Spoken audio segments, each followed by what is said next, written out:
दो तरह के टैक्स आमतौर पर होते हैं दुनिया में, और ये दुनिया का प्रचलन मैं आपके सामने रख रहा हूं क्योंकि इनहेरिटेंस या एस्टेट टैक्स, ये दो तरह के टैक्स लगाए जाते हैं। ये यूरोप के कई प्रमुख देशों में जैसे कि फ्रांस, यूके, जर्मनी, इन तमाम विकसित देशों में है। अमेरिका, यहां तक कि लैटिन अमेरिका के कुछ देशों में भी है।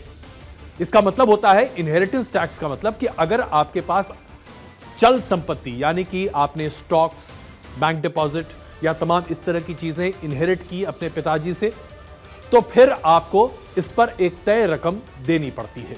अलग अलग देशों में इसकी राय अलग है टैक्स को लेकर। यह 10% से लेकर 50% तक होता है। अमेरिका में अगर आपको $10 मिलियन से ज्यादा इस तरह की संपत्ति मिलती है तो 6 ऐसे राज्य हैं जहां इस पर टैक्स लगता है, जिसमें सिर्फ एक राज्य ऐसा है जहां 50% टैक्स लगता है। बाकी 3 राज्यों में 10% टैक्स लगता है और एक राज्य में 30% टैक्स लगता है। यह पूरे अमेरिका में लागू नहीं है, यह बात स्पष्ट समझ लीजिए। यूरोप में भी आमतौर पर इसकी दर 10% है, यानी कि अगर आपको 1 करोड़ रुपए मिले जो कि बैंक डिपॉजिट के तौर पर मिले, तो उसमें से यूरोप में रहने वाले व्यक्ति को उसमें से 10 लाख रुपए देने पड़ते हैं। यह अभी तक नियम है।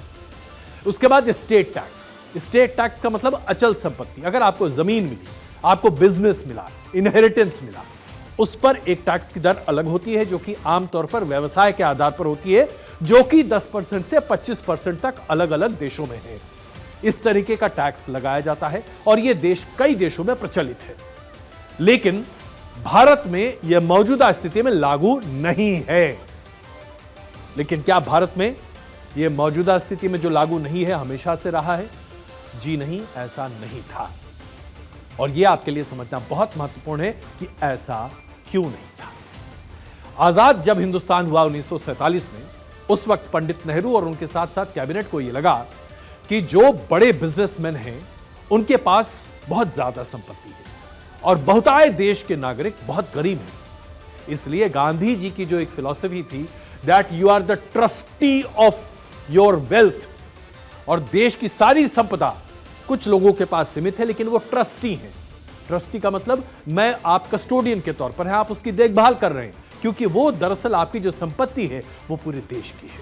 ये गांधी जी की विचारधारा थी। इसी विचारधारा को 2 कदम आगे बढ़ाते हुए पंडित नेहरू और उस वक्त की वामपंथी सोच के बहुत सारे लोगों ने, जो कि संविधान विशेषज्ञ भी थे, उन्होंने इसे एक अमली जामा पहनाया। और 1952 के बाद यह बात सामने आई कि अगर आप इनहेरिटेंस यानी कि अगर आपके पिताजी की मृत्यु होती है और आप अचल संपत्ति बहुत इनहेरिट करते हैं तो आपको टैक्स देना पड़ेगा। शुरुआती दौर में यह 10% था, लेकिन जनाब यह बढ़ते बढ़ते एक वक्त ऐसा आया जब 85% तक पहुंच गया था अचल संपत्ति पर, और जो चल संपत्ति थी, बैंक डिपॉजिट या इस तरह की चीजें, उस पर 30% तक टैक्सेशन की बात कही गई, जिसे भारत में वेल्थ टैक्स कहा गया। लेकिन यह वेल्थ टैक्स जीवित स्तर पर ही था, यानी कि अगर मैं जीवित हूं तो 30% तो मैं टैक्स दे ही रहा हूं, उसके ऊपर से एक और पोर्शन 30% तक देता था, लेकिन वो बढ़कर 85% तक कर दिया गया था, जिसकी वजह से लोगों ने बेनाम संपत्ति बड़े पैमाने पर रखनी शुरू कर दी थी। इस पूरे आधार पर अगर आप देखा जाए तो एक प्रचलन शुरू हुआ जो इंदिरा गांधी के दौर पर था। 1973 के बाद इस पर काफी विचार हुआ और इस टैक्स को काफी आगे बढ़ा दिया गया था। जब 85% की बात कर रहे हैं, उस वक्त देश में वामपंथी विचारधारा बहुत जबरदस्त थी। यह माना जा रहा था कि इसी के जरिए देश में जो संपदा है वो अमीर लोगों के हाथ से निकालकर गरीबों तक पहुंचाई जाए। कॉन्सेंट्रेशन ऑफ वेल्थ नहीं होना चाहिए और